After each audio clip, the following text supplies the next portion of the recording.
life on the farm is kinda laid back. Ain't much an old country boy like me can't hack. It's early to rise, early in the sack. I thank God I'm a country boy. Well, a simple kind of life never did me no harm. Raising me a family and working on the farm. The days are all filled with an easy country charm. Thank God I'm a country This is going to be a video from my new buddy and my new dig partner here, Keith. You can look him up on Facebook. It's Keith David Kramer. I'll put it down in the whatever it is down in the description. But he's my little buddy, and he's got I don't want to get this wrong. Read about it anyway. And he's not able to get out and go detect and have fun. So with my handy dandy POV glasses, I thought, well, I could help him out with that, and maybe he could just dig with me. So anyways, been talking to his mom and stuff, and I tried to get out today to do a dig with him, but of course it rained and everything else. But I was bound and determined to get out and at least show him something. So I went out with the ATP and Garrett AT Pro, for those of you who are new, and did a little hour and a half dig at the sidewalk tear out.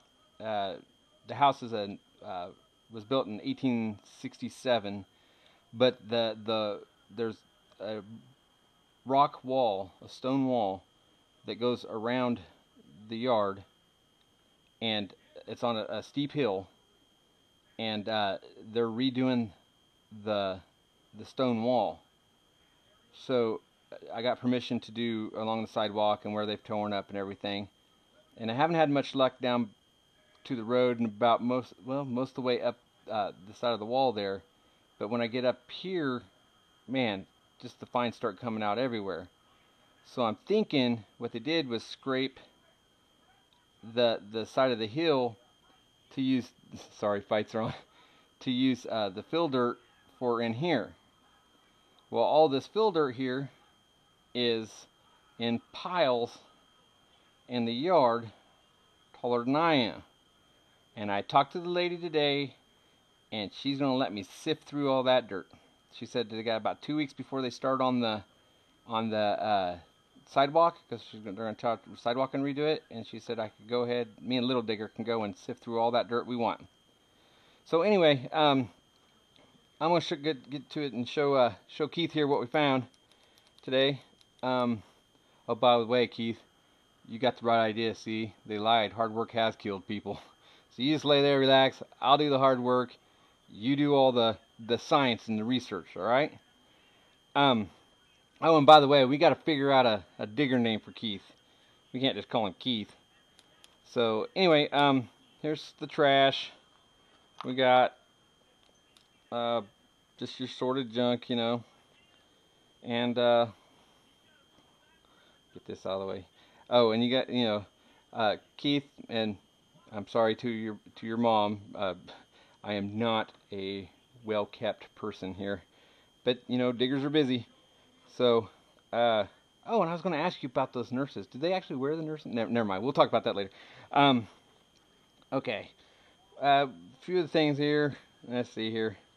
We got some of the more trash and stuff. I don't know why that's down there. But got a big old square nail. I do like my square nails. Bullets. Told you we find bullets all the time. Here's some 12 gauge shells. A little 22. And I think it's a 22 long shot. And that's part of the inside of a shell. Pull tabs. A lot of people say, "Oh, I hate pull tabs. I hate pull tabs." Blah blah blah. Well, I'll add a picture at the end of this of a little girl who just had her first birthday party today. That's my little girl Coda. And the reason I don't mind digging pull tabs is because I throw them in a little bucket right down here. And when that gets full, and it's about time we usually go to Wichita, I take them down to the Ronald McDonald House. Coda was born a couple months early, and sorry, I still get emotional about that. Damn. And they let us stay with them and really helped us out and helped us get through it, and really nice people, and they kind of just adopted Coda, and so every time we're down there, I try to take them at least a kind of royal bag full of pull tabs. So that's why I don't mind digging those. Plus, you don't dig pull tabs, what people? You don't find gold. Alright, we'll put them in there with those. And then we got a couple old caps here. These are kind of the odds and ends cool things that we find. Got a old marble. Whoa! Had an old marble. These things here I haven't tested yet, but that could be silver and that could be silver. Little pin things. This is the end of a pencil eraser. This might be military. It's got the star on it, but horse tack. Anyway, we'll have to check that out a little further. And then this here is pretty interesting. This is why you clean all your finds, Keith. Even if you're just wiping the dirt off, but if it's got wording on it, you want to clean it up. This says, oh, I'm getting old, people. 38 here. It says indestructible number 2, St. Louis, Missouri. So I'm gonna look that up and see if maybe part of a pencil. Number 2, it's got to be part of a electric mechanical pencil or something. But I thought that was kind of neat. And this, I don't know if this is a pigeon tag or what, but it just says global. I can't find anything else on it. Keith, maybe you know. Somebody will know. Maybe all them nurses could put their big brains together and come up with an answer for us. Or maybe your mom knows. Dad, I don't know. But anyway, it reminded me of the goose tags I find every once in a while around here that I got to call in and turn in. Otherwise, they come, hey, you poached a bird, and I'm like, no, I didn't. I just dug a hole. You got the tag. Anyway, what's next? I got a peek here. Oh, okay. Cleaning stuff. We got, these are what I hate, guys. Zinc pennies, the newer pennies, 83 and up. Well, half of 82 actually, and this is an 83. And look how bad they get tore up in the ground. And you know what we do with those? We throw them in the trash. We don't even deal with them anymore. We're going to rid the world of them someday. And then we got some copper pennies, or what we call clad memorials. These are all from the 70s. Oh, this one's not 64, but these and all these came kind of from that front area. There was nothing deep there. And a blue penny. It's another 70. And a cool little button that should have been up there. Anyway, those all came from that front area. And then we moved to that back area, and that's when the good stuff started happening. And we got out there and got a 44D wheat penny. Then, like magic, we got a 1919S wheat penny in great shape. And all these were in really good shape.